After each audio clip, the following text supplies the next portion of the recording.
But I think in terms of Man City, they defended well throughout the game. There was that one moment where, for some reason, they decided to step up. And even when Eze had the ball at his feet, they didn't drop. When he's got that much time, just drop off. I know sometimes when you're going into a back five and you've got three centre-half, sometimes communication can be a little bit off in who's dropping and who's going. But it was just too easy in that moment of the game. It was a brilliant goal from Arsenal's point of view, in terms of Martinelli, the running in behind, exactly what they needed. But that's the poorest I've seen Man City on the ball for a long time. Even though the possession was really low, even when they had the ball, they kept giving it away, they kept punting it long. It was very different. Of course, when you change a system and you go into a low block and Arsenal playing very well, they are going to pin you back. But in terms of when Man City got the ball back, it just wasn't good enough. I can understand where Declan's coming from. When you dominate a title rival as much as they did, you're pleased about that in some ways, because that's not normal to see a game almost so one-sided in terms of territory, maybe possession. But for me, I can't get away from the fact that Arsenal still don't look like they're going to score a goal in open play. And I felt that at Manchester United in the first game. I felt that at Anfield, and I felt that today. Credit to them, they got the goal. They had lots of set pieces, didn't look as dangerous on set pieces today. But that still has to be a big worry for Arsenal. I think this season in the 5 games, in open play, their XG is about 3. They didn't really look like scoring at all. And that's still a problem that they had last season, that it still looks like in these first 5 games they've still got. I suppose it depends on how you define dominant in terms of the performance. What was your read on the game? Yeah, well, we've said it many times before, but possession doesn't win you football matches. And, we were watching the game, we thought, well, listen, now they're going to create something. And we talk about the strength and depth, a couple of subs coming off the bench and obviously having a big involvement with the goal. Do you know what? It's kind of the same issues for Arsenal. On one hand, you give them credit, they kept going and they persevered and they got a draw.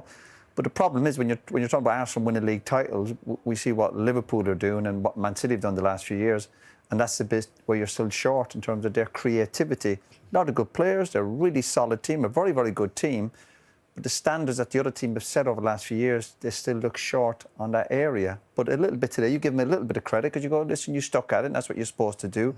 Yes, City still. You look City, they're still trying to find their way. They're not like the City from 2 or 3 years ago, and obviously they sat back in, and generally speaking, they defended quite well. It was just that bit of concentration at the end. And having said that, it was a great ball and a great run and a great finish, and you have to obviously take your medicine on that side of it. But City's lack of belief in terms of their possession and trying to get a second goal, it wasn't there. So Arsenal certainly deserve something out of the game. I mean, we talk about Gyökeres a lot, and we said before the show, is he the guy to win them the title? And he's had a little bit of criticism for his performances in the big games away at Old Trafford, Anfield, and here today. He hasn't had the kick today. And he might get criticism again on the back of the game. I don't think in those 3 games he's had a chance. They haven't created a chance for him. So I go back to when people keep saying Arsenal's problem is finishing. It's not. It's creating. They don't create enough. And he might get a little bit of stick, as I've just said, for what's happened in sort of those 3 bigger games. But they haven't created one chance for him. They did get the goal from open play, as Jamie was saying. Roy talked about it being a really good ball. We'll come back to this foul because Pep Guardiola was unhappy that the game wasn't stopped here. But having said that, the move when Arsenal did start moving forward, Micah. Yeah, it was excellent. We see the build-up here, but if you see when Eze gets the ball now, for some reason, Man City decided not to drop off. The ball was excellent. It's a great first touch from Martinelli and the finish as well. Donnarumma was very good in the game, but in terms of that, it was in no man's land. But the timing of the run, the weight of the pass was excellent, and the finish was My argument, I think the reason was City were high up at that stage, because City had decent possession. I know we can argue all day about the foul, but they were kind of in possession. I think that's why they were higher up the pitch. They just took a brilliant ball and a brilliant run to hurt them. And if you look at it, just as the pass is played, I always look at defenders, they're almost just having a breather at the wrong time. They're just having a bit of a... And that's where they just got to drop off a little bit. And it's just split-second stuff. That's all it is. I just want to look at that. Can if you roll the clip again, the first angle there. So City defenders are going to be high up. They're not going to be deep when they have... So, yeah, but now okay. So now you're pulling it up. Now, then Eze soon as Eze gets the ball, if we just slow this down a little bit here, you're thinking, now he's looking up, he's looking up, you're looking at the runners, you're looking around you, now you drop off. And they've just mistimed it. If they was 5 yards further back, I agree with you. I don't know about an extra 5 yards, but I think a split second, just drop a yard or two. Just drop a yard or two. As soon as he's on the ball there, James. You go back to where the ball is initially, the 5, and you talk about where your line should be. You don't just naturally drop off if you've no attackers against you. I mean, City have got a back 5 in there. There's probably only 2 players up against them, and they're a little bit 2 or 3 yards off them. So if you just watch it now, and we always talk about time on the ball, you've got to drop off. OK. And who's in possession, Jamie? That's the key. Yeah, exactly. But if you actually look at, you're right, Roy, Manchester City are not going to be on the edge of their own box now. OK? So you look at the situation, who's at the top end of the pitch. You've got Martinelli there on the last line. I think it's Zubamendi just off the 2 middle centre-backs. Now, he makes a run from 2 or 3 yards deeper there, Martinelli, and Aki doesn't go with him, and Guardiola doesn't see him. It's not about the 2 high up the pitch. Look, if you can just take that back, sorry who's ever doing the... Just take it back now. Stop there now. So Aki's got a yard on the attacker there, Martinelli. Guardiola's got a yard or 2 as well.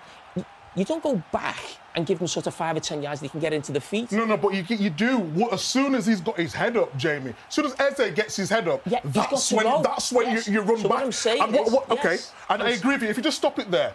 We were talking at Man City in the game. They went to a 5... But it's too late now. Look at the reaction. It's too late, but they went to a 5-4-1. And we was talking off air that Man City defended really well. And the crosses come in, the corners come in. Man City dealt with absolutely everything. At this moment in the game, 90+3, I totally agree with you. When he's got his head up, he's supposed to drop off. But why even give him the chance to do that when you've defended so well throughout the game, is my point, you know? No. Listen, I get that, Mike, and I just think Ake and Guardiola have just not dropped off earlier. You're right, agreed. Of course, yeah. But this idea that they should have been 10 or 15 yards deeper, I mean, someone can just get the ball into the feet between the lines. But listen, the goalkeeper was fantastic. They dealing with set pieces. He finds himself in no man's land. He really does, because let's not forget, it's a brilliant finish. But for me, whether that's a foul or not, the referee we've seen up here, he put his whistle to his mouth twice in that situation. And that's the point that I think Pep Guardiola was enraged about early on. I mean, it leads to the Arsenal goal, and there's still an awful lot to do here. And as you said, it's a very good finish. But should the game have been stopped here?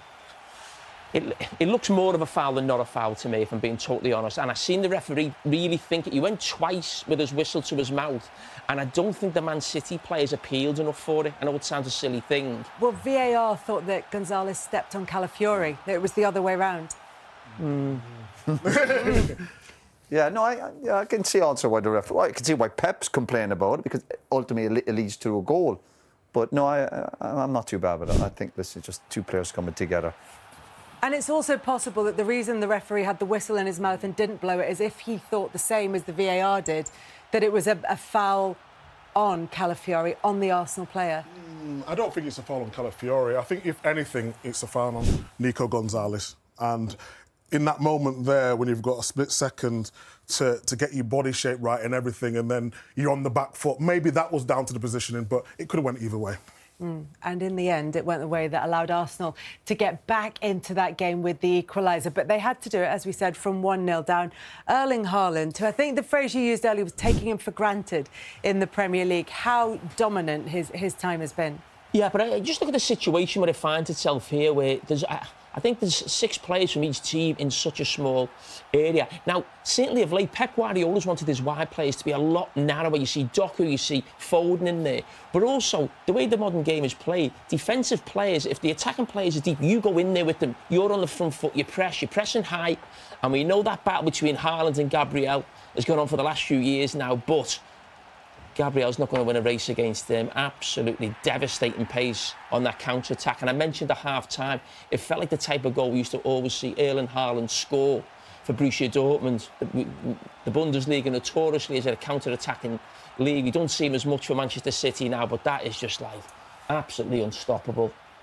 They scored a goal against Wolves earlier in the season, so I think it's definitely something part of the game. I think Pep's been quoted on saying that's an area they want to improve as well. Counter-attack, because they're going to be defending a little bit deeper. But that was this. I love watching this. This is unstoppable.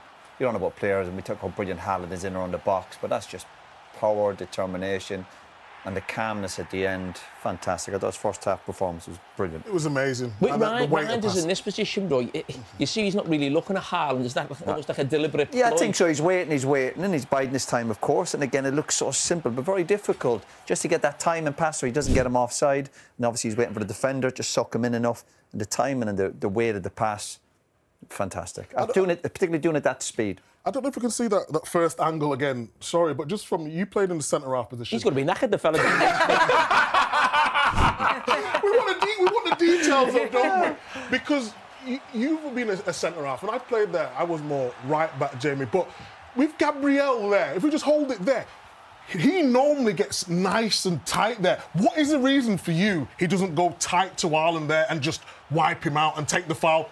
Probably because there's just so many bodies there. Okay. There's just that many people in there. You sort of get in there, you're thinking, oh, I don't... Does he have to be that high up there? But that's they are, aren't they? So if you're going to go that high, you might as well go all in. That is the point. We're criticising the City defence for the goal for not dropping off. Why is Arsenal centre-half getting drawn into that? Almost sometimes you said, defenders, mind your own business. Let the midfielders do with that. Look, why is he leaving so much space? Mind your own business. Drop back a bit. No, it's too late. Once he gets drawn in there, he's just been a busy bee for no reason, and then he's running back. When you're looking at your striker's number, Haaland, you're like, oh my God, not him, because you know he's going to punish you. But why is he going in there? Look at him, the speeds. Yeah, because he ends up doing nothing. If he goes in and fouls him, you go, hey, fair enough. But he doesn't need to be in there. I think his mistake is when the actual ball goes into Haaland's feet, he then jumps another 2 yards. He doesn't need to. There's that many bodies there anyway. It's going to be difficult for Haaland. It does feel like there's an old wound there. Midfielders telling defenders not to get quite so busy. Well, there's quite a bit to unpack there. He's saying, essentially, Pep Guardiola, that the City players are... There's some level of fatigue from the game being played on Thursday night against Napoli in the Champions League. He's saying that there is also... not necessarily complaining about the schedule, that's absolutely what he did not want to say, but he's saying that may well be one of the factors. He's also talking about their approach in this game, which I thought was interesting, because although he's right in that they have counter-attacked beforehand, certainly with the players that he mentioned, this looked like a different kind of City, and it's been evolving in that direction. Yeah, I think it was a different type of City, and the possession stats tell you that. When you come to the game today, for as good as Arsenal have been or started this season, you expect Man City to dominate the ball. In the second half, he changed that, went to a 5-4-1 and went for more a transition-based football, which we're not seeing, or not used to seeing with Man City. But I understand what he means in terms of Arsenal were the better team today. They dominated the ball. They just couldn't do what they needed to do in the final third. And he adapted. How many times have we been on Saturday and Sunday or Super Sunday and saying that managers need to adapt? That's not Pep's style of play. That's Mourinho's style of play, isn't it? Or Allardyce style of play. But everything comes back into fashion eventually. No, but it can be effective. As we saw, it was just that one moment of not concentrating that got caught out.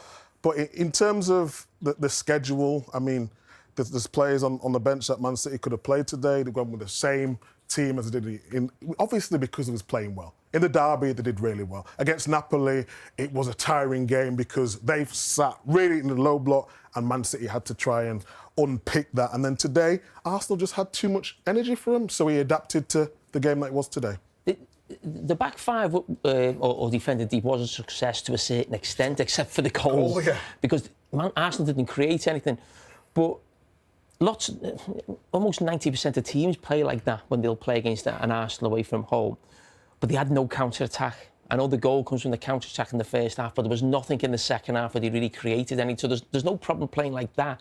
But there was so much pressure on that back five or, Manchester City's defensively because they never got a breather at all. I mean, probably, we talking about it was strange bringing Haaland off because he's the one who's got the goal first half. But Doku was fantastic and he wanted another midfield player on. Again, that's not Pep's way of doing things, but the thing that will disappoint when we were saying it in here, we've never seen a Man City so poor on the ball and causing the opposition problems, even on that counter-attack. So is the focus then, if we're focusing on the wrong thing, if we're focusing on Manchester City defending deep, being in the low block, should we be focusing on that, what Jamie's saying is effectively sloppiness? Yeah, we felt that, but I still think there's been signs City have obviously improved certainly over the last few weeks. And they had obviously a big result, beating United, then beating Napoli. But you know about fatigue and the challenges of trying to win league titles, but that is part of the challenge in playing football matches or players going the extra bit, which City have done over the years. So I'm surprised with Pep. If you're talking about fatigue and schedules, we're in September. And they're on the back of 2 home matches. And the United game, they were fairly comfortable beating United eventually. Napoli had a man sent off after 20 minutes. They've played 2 home matches. They've not travelled from Russia or Poland when you've had a tough away game. Or the northeast. Yeah, and he actually lives in the northwest. Pep forgot that for a second, yeah. But they've come down to London. You two both say it in Spanish. So I just think if Pep's getting that message out in September about the matches, but we all know the challenge of being a footballer is being robust and playing 2 or 3 games a week. And we look at their players on the bench there and the option. I'm sure there must be other managers in the Premiership looking at Pep thinking, Pep, if you think you've got problems with schedules and the strength and depth, my goodness.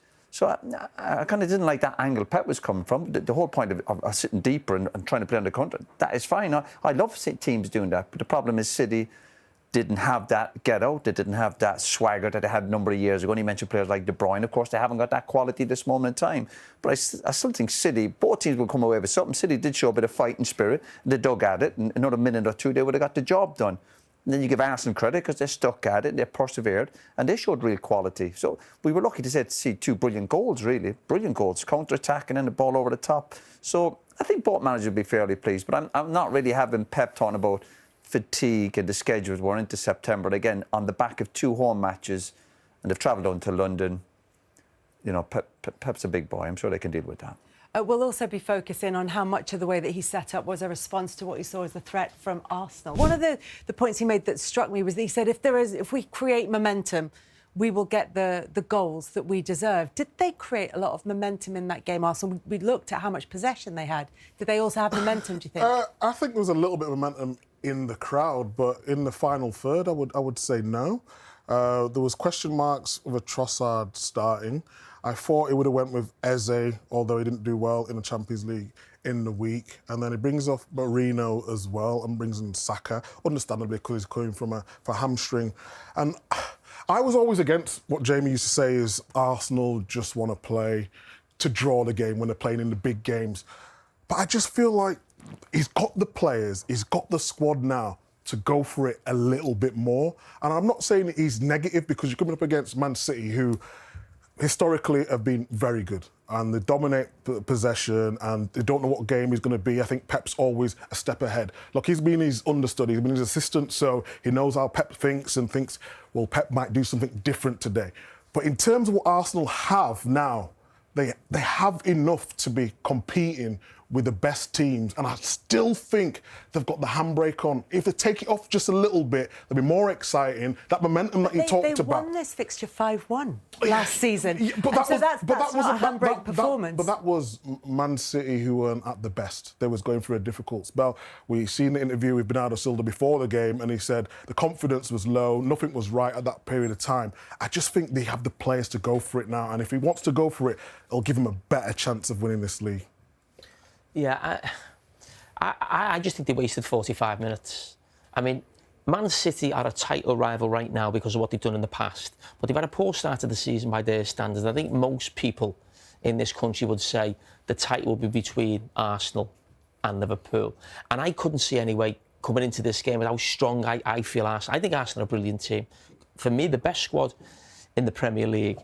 And I thought they would not win comfortably, but I thought they just come here and win 2-0 against Manchester City today. And Mikel Arteta has got a team and a squad who are that close to being really, really special in terms of winning a Premier League and maybe even winning a Champions League. I think they're that good. But time after time, when it comes to these big games, he picks a team that feels like he's thinking more about the opposition. And that doesn't mean you can't win the league. Jose Mourinho's won the Premier League 3 times. He was a little bit like that. But as I said, for me, that was a waste for 45 minutes. And the reason I'm saying that is because I played for managers like that at Liverpool, and we were really close. We were a very top team, but we never won the Premier League. We won a Champions League, got to a Champions League final. We were a great side. But I always felt at times under Gerard Houré and Rafa Benitez, maybe we had the handbrake on as Mike has just said, now and again in certain games, I look back at situations, and that is what Mikel Arteta's doing. Liverpool, I won't change my mind, were there for the taking in that second half at Anfield. Man City were there for the taking at the start of this game, and he's allowed them to come into the game. And it's just a recurring pattern season after season. And if you're Mikel Arteta and Arsenal or an Arsenal sport, you've just got to hope that doesn't cost you at the end of the season, because they are a brilliant team. They've got a fantastic squad, but the margins are so small. I know you can't read Mikel Arteta's mind, but just give us some insight into a sort of manager's perspective on this. When he knows that Manchester City have played on the Thursday night, that he will, as Pep Guardiola said they did, start to maybe tire, even if it's just mentally towards the end of the game, that they maybe, that focus that we saw at the end when Arsenal did get their goal, just slips for a split second. Is there a sense that Arteta was maybe waiting to build into the game? Yeah, well, Jamie mentioned working for managers who are very defensive-minded. The few managers I've played under, particularly at club level, I always thought were gamblers. Brian Clough and Alex Ferguson. They were gamblers. They were all about winning and not waiting and not worrying too much about the opposition. Now, people might say, well, that's because you always had the best players. No, always. Not every season at Man United, and certainly not at Forest. So I felt the managers I worked under were gamblers, and they win for it and they got the rewards. And maybe Arteta is that, maybe defensive-minded. We said last year about too many draws. Was it 14 draws he had, but 10 of them for winning positions. And then you look at some of his team selection today, and he works with the players, and he will know them better than us. But you see people like Eze, and then when he comes on, we saw for the quality of the pass. So that's where that gambling, it doesn't mean to say you take silly gambles, but just calculated gambles. If you're bringing players into your club for 50, 60, 70 million who make the difference going forward, then you're asking yourself, it's very hard to have an influence when you're sitting on the bench. I know we talk about the squads, you need your squads, of course. So that would be the impression when I'm looking at Arteta. Yeah, he is very much, I think his mindset is, let's make sure we don't get beaten today. But because of the standards of the other team, and we're talking about Liverpool and Man City over the last few years, that won't be enough. And I'll sit there and I'll praise Arsenal all day. I think they have a brilliant squad. I think they're consistent in terms of being hard to beat, brilliant at set piece, etc. But they need more. The players must know that. The manager and the staff must know that. They know that. They must look at Liverpool. They see Liverpool yesterday going, Liverpool keep winning football matches. Liverpool aren't all of a sudden going to lose some matches. And I thought City, if we hear Pep's vibes after the match about fatigue, well, Arsenal should be having that chat going, look, if City had had a tough week, it's been emotional from and on about the Napoli. So make the most of it. Like the first half started here. Again, they'd won 2 shots on target. When you're the home team, you have to put them under pressure, where City are coming. If they are a little bit fatigued, we go after 10 or 15 minutes going, oh my God, I went for a long day. Now, Arsenal did get the rewards, but they got the rewards towards the end of the game because they are going to gamble. They are going to chase the game. The home teams are going to do that. But that's also on City, where City didn't have that counter-attack. You were a big figure at Manchester United, the captain of the club, and you're saying the 2 managers you played were always on the front foot. But if you were getting managed by a manager who you felt at times was holding you back a bit, would you speak to a manager about that? Would you be trying to driving your team or question the manager? I'm not sure. Because, again, fortunate the club managers that I worked for, I wasn't necessarily for me to go and do that. And I was a young player, particularly with Brian Clough. But would I do that? I don't know, Jamie. It's a good point. I think sometimes if there's some good senior players at your club or at international level and you feel you can do a bit more, yeah, you would do. But I never had to do that because at club level, the managers were always, I felt, their mindset was always, even with 10 or 15 minutes to go, and depending on the situation, if you get a man sent off, you're up against it. Listen, we've all sat there and gone, listen, you take the draw. But if you know too many draws won't get you anywhere fast, particularly when Liverpool are setting such high standards, and Man City did for a number of years where Arsenal were competing with them. So they have to change that mindset, whereas, again, particularly to start the game today, let's go at them. As if they were waiting for something to happen. They've got the quality, they've got the strength and depth. What are they waiting for? Have they got that belief? I said that before the match. Do Arsenal have the belief they can go and take City on? And even Rice, after the game, they're getting interviewed in Arteta. Arteta every week says he's proud of his team. I'd like for him to... He was proud at Old Trafford when they won 1-0. I'd love for him to come up one time and go, no, I expect more from my players. We're Arsenal, we've a big squad, we've spent a fortune, we're going places. Instead of every week going, I'm proud of this and I'm proud of that. No, you kind of get proud of your team when you're winning trophies, and that's the next step for them. But it's the hardest step. But when they're looking at Liverpool and seeing what Liverpool, for example, we're up at Newcastle. You're trying to compare manager's situation. Liverpool were 2-0 up. And they threw it away at the end of 2-2 against 10 men. You're going, are Liverpool going to hang in for a point? The manager wasn't hanging in for a point. He's throwing on young kids going, no, we're going to win a game of football. So Arsenal have to look at that and go, do we be proud and sit there after we're proud to get a draw against the Man City team who aren't at their very best?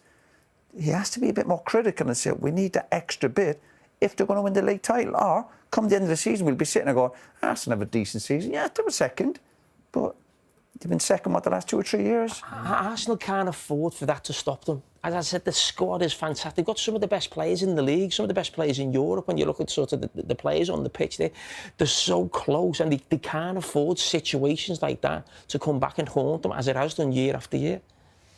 And of course, the timing of the substitutes, like you said, they're looking for that late goal. Martinelli comes on 80 minutes, and Arteta. But you're chasing the game then, Kelly. You're chasing the game. Obviously, the manager is going to take a gamble. He's going to make some change. And he did, obviously, at half-time. He didn't wait too long. But why wait? Do it at the start of the game. Look, there's lots been made about the level of Liverpool's performances so far this season. What have Manchester City got to do if they're going to try and close that gap? What do Arsenal have to do if they're going to try and close that smaller gap to Liverpool, who look, if not perfect, then certainly relentless at the moment? Yeah, I mean, every game Liverpool play, you always feel like before the game they're going to score 2 goals. You know, and possibly concede 2 goals. Yeah, maybe, but you always feel like they're going to score 2, no matter what. And that's just on a normal day. On a better day, they'll score 3 or 4. And that's what's won them the title, certainly last season. Yeah, it's fair to say they haven't been at the best this season. But huge victory yesterday. But Liverpool yesterday, the first 45 minutes, and at times midweek against Madrid, was pretty good. So you're starting to thinking, OK, they're getting closer to where, you know, they need to be and want to be.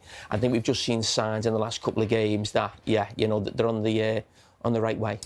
That's the key question, isn't it, Roy, in a title-challenging season, is if you're getting the points when you're not playing well, is the not playing well going to continue, or are the performances going to catch up with the results? I think the performances will certainly improve. They'll obviously drop points at some stage, but we've made a point many times before. It's a great habit winning football matches, especially with the players involved, new players settling in. And when you're winning, when new lads are settling, you kind of just... You don't focus on them. Whereas you see United or Man City, when you're not winning football match, you start focusing on players, trying to settle and go, oh, he's not up to it. So all these lads are under the radar, and they get into the habit of winning football matches. Now, when Liverpool won the league, was it 4 or 5 years ago, the following year, they were awful. They weren't good champions. But the way they've started this season, they look like they are up for it. Obviously, recruitment's been brilliant. The manager comes across very, very well. They're digging deep, and they're a big goal threat. We're talking about Arsenal's lack of quality, I suppose, from open play, was when you see Liverpool and the way they're attacking, even on a bad day, you think they're going to score, like Jamie said, 2 or 3 goals, and that's a great sign. Obviously, they'll want to tighten up at the back. You'd always worry about an injury with 1 or 2 of the centre-halves, particularly Van Dijk, but as long as all these players are fit, options off the bench, you've got a manager he looks hungry, he looks focused, he never slips up, he's coming across well, they're digging deep. It'll be very, very difficult to stop Liverpool. And momentum's a huge word in football, and Liverpool have that already at this stage of the season. So what's the difference between Arteta and Slot that you've seen? Well, I believe Slot is going out to win football matches and not afraid of giving up chances and losing goals, because he'll probably feel, and again, it still might be nerve-wracking for some of the supporters going, we want to be tight at the back, but part of football obviously in entertainment. When I played for United, we would give up chances and sometimes goals, but we always felt we'd 2 or 3 in us. So it's just a different mindset of a manager, different backgrounds, Arteta, whatever it might be, Slot being Dutch, it's a different mindset. I think when you look at Liverpool, they're entertaining to watch. Every game they've played so far this year, you think, listen, they might lose this, same in Europe, but they're finding ways to win. And that is a brilliant trait to have. Jamie said earlier you think it's between Liverpool and Arsenal for the title at this stage. Manchester City will certainly involve themselves in that conversation. Do you think they're strong title challengers? I think they'll be there or thereabouts. I said when we had a prediction before, I said if Liverpool get Isak, I think that would be the difference. I think Arsenal go out and they get Gyökeres, who's still finding his feet, Eze, who they brought in as well, Zubimendi, all good players. And going back to Arsenal and some of them results where they're getting draws, if you can change them draws into wins, they'll challenge as well. But I just feel Sometimes you look at Liverpool now, and Jamie's summed it up perfectly well. You're not playing well, but you're still winning. They've got game changers. Football's not always just about tactics. Sometimes you see the game today, Man City wasn't your usual self, but Liverpool have big players in big moments who can make the difference. And that might be the difference in the end. And when you've got Ekitike and Isak and Gakpo and Salah and Wirtz and Van Dijk and Konate, and then we're not even talking about the fullbacks. Carragher is still settling in, and Frimpong as well. It was excellent for Leverkusen. But in terms of the quality, individual quality, Liverpool have the best 11. So yes or no for City? Well, I said they will challenge, but I think the difference will be them having an Isak. Well, they have a Haaland. But Liverpool have Ekitike. We see today, at times, when they wanted to change the formation, Man City, Doku was up front. Then they put Savini up front. That could be the difference. I thought you said that was a problem though before the game. Well, I'm saying, I didn't say it was a problem. I asked you a question. And you dodged the question, didn't you? No, but the other big game player they have, of course, is Donnarumma. And if they are going to... They're not going to play like they did against Arsenal in every game this season, by any stretch of the imagination. That's very much down to the quality of the opposition. But if they're going to play more like this, closer to this, how important is it they have someone who is so solid at the back? So important. He's a man and a different style of goalkeeper as well for them. He's excellent. How PSG let him go for 26 million. They said they didn't want to pay their wages. But they have to sort it out internally. From Man City's point of view, I feel a little bit sorry for Trafford. He come in and he played all right when he was in there.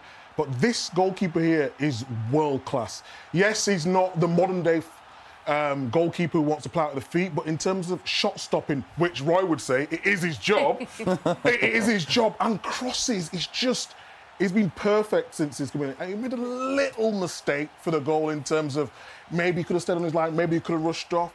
But his overall game in the games that I've seen him, he's got a nice presence. He's a good presence about him, and he's had a good start to his City career. But he will be disappointed with a goal. He's set such high standards. But he's got a nice way about him. There is something retro about Manchester City this season, though, in the sense that Pep Guardiola is always trying to reinvent how he plays. And I don't want to overstate this, but it is a little bit more defensive. There are more long balls. We did see that Haaland goal on the counter-attack. There is a probably more traditional goalkeeper in Donnarumma. He's got a new assistant coach as well. Would that be coming across as well, Jamie, when he was at Liverpool?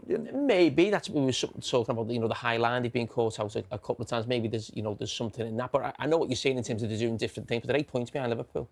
They're only 5 points, 5 games into the season. But in terms of the goalkeeper, I actually think when we talk about goalkeepers playing out from the back, I think playing out from the back through a goalkeeper is a little bit overrated. You just don't want a goalkeeper who's a nightmare. Who's really awkward. As long as a goalkeeper can just make simple passes out. While he played a lovely pass into Doku, actually, I think in the first half, played it through. So it's not. No one's ever going to be Ederson. Even Liverpool's goalkeeper Alisson, a lot of his passes are just, to the wide centre-backs. He doesn't panic, he's got composure. But this idea that the goalkeeper's got to be amazing on the ball, it just doesn't have to be bad. And he doesn't look bad, but he looks like a fantastic goalkeeper, and you saw that today. Arsenal didn't really look as dangerous as they normally do from set pieces.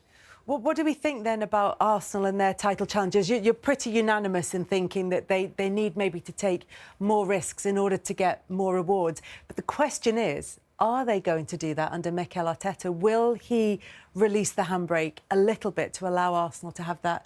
Well, he'll have to. Obviously, they play next Sunday, isn't it? They're at Newcastle, just so, for example, Liverpool play on the Saturday. Again, tough games. But if Liverpool can put pressure on him again next week, what does he do when he goes to Newcastle next week? Would he be thinking, I've got to go and play my best players, Eze, my best attacking players, certainly? Am I going to win the game? Or would he be thinking, Newcastle's not bad? Again, we'll find out as the games come along. But if they keep doing what they've been doing the last few years, then it won't be enough. So it's well and good having the best squad and the best players available, but you've got to give certain players, the attacking players, that freedom to go and express themselves. We've all played with players in teams who maybe... I played with people like Cantona, and you'd forgive Eric sometimes for not doing that defensive stuff. But then these guys go and win you the football matches, and you can be arguing in 1 minute going, you've got to come and then bang, 1-0, brilliant. So you have them different characters and traits in your football team. But if Arsenal, put it this, if Arsenal continue to do what they've done the last 2 or 3 years, then they're going to come up short. So they have to tweak it a little bit and certainly take more calculated gambles. And I always think, you bring Eze to the club, you've got to play these guys. You've got to play these guys because they're the guys that will make the difference, just like we saw for the equaliser. A quality pass, the pace of the pass, the run was fantastic and a great finish. But very few players can play that quality of pass.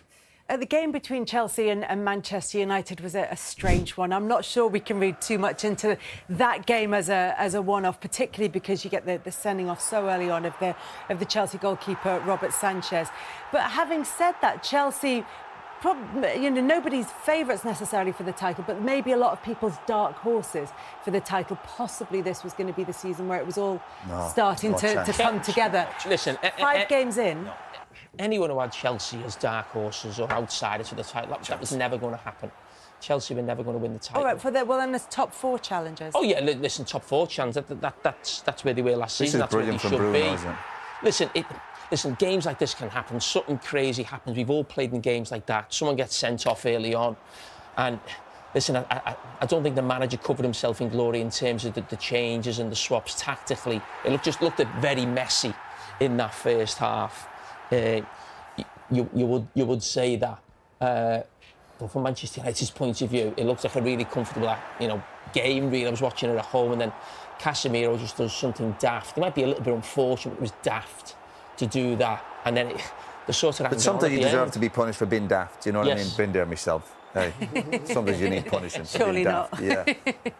But what did you make? And look, I know it's in strange circumstances. This game, Chelsea was the goalkeeper early on, then Man United are down to 10 men as well. But it's an important win. It's an important win. Every win's important for this manager, for this team. They're on the back of 2 home results, now 2 wins after the difficult start against Arsenal. So United have to get some sort of foothold or momentum into their season, and certainly that's improving their home form. You still use question marks over the midfielders and defensively or whatever, but you got people like Bruno who can get you out of jail every now and again, and obviously it does help when you get a helping hand from Chelsea's decision-making, particularly from the goalkeeper. But it's an important win, and it just hopefully gets United, particularly new players to the club, when they can win at Old Trafford and get a bit of excitement going, yeah, this is good. Winning gives you that good feeling.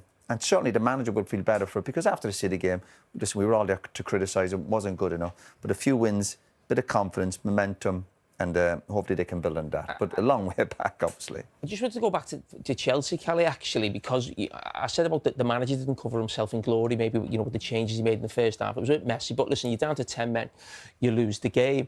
And I think Chelsea supporters now at the moment think I've got it in for them, because me and him had a big argument a few days ago. But I actually think the manager's done a brilliant job since he's been there. I mean, he's coming in year 1. He's got them Champions League football. They were never in contention for the title, so Champions League football through the league. He's won the competitions he was in.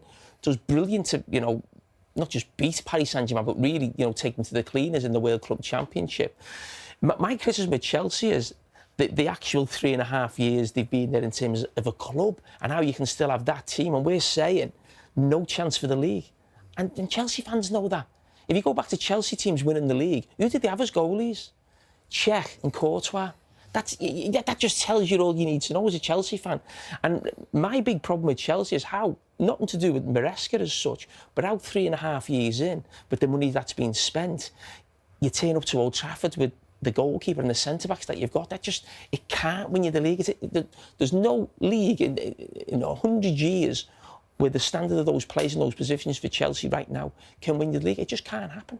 But they can finish potentially in the top 4. Where can Manchester United finish? Justin, I think it feels like it changes every week. And I feel like we're asking you the same question every week. No, I'm going to stick with what I kind of said at the start of the season. I still think about 8 or 9 would be decent for United. I really do. Again, you turn up every week, you're not sure what you're going to get. Obviously, it helps when the goalkeeper gets sent off, and you've got people like Bruno, but I still think that's not enough. I still think United are looking at maybe 8 or 9.